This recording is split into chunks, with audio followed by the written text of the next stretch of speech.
আসসালামু আলাইকুম। আজকে আমরা চলে এলাম একটা রেসিপি মিনি ব্লগ নিয়ে।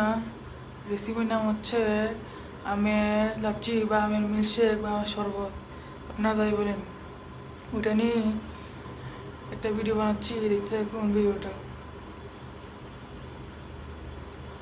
এই যে আমরা আম কেটে রেখে দিলাম ব্লেন্ডার মেশিনে। এখন আমরা ব্লেন্ড করব। দেখতে পাচ্ছেন ব্লেন্ড করার পরে কি সুন্দর একটা কালার। এবারে আমরা দিব টক দই।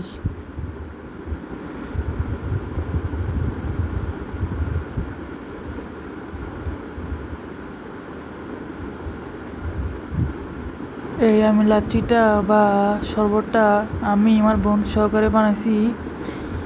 আমার বোন বানাচ্ছে, আমি ভিডিও করতেছি।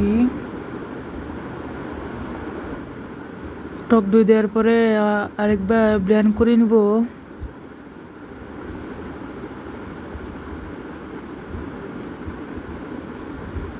ব্লেন্ড করার পরে দেখতে পাচ্ছেন কালারটা সুন্দর হয়েছে। এরপরে আমরা দিব চিনি। চিনি 2 চামচ, লবণ 1 চামচ, পরিমাণ মতো পানি দিছি। এই যে আমাদের হয়ে গেছে শরবত।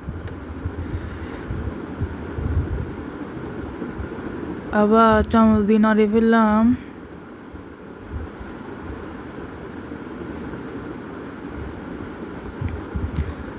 এই যে গ্লাসে ঢেলে ফেললাম। দেখতে পাচ্ছেন কি সুন্দর একটা কালার হয়েছে।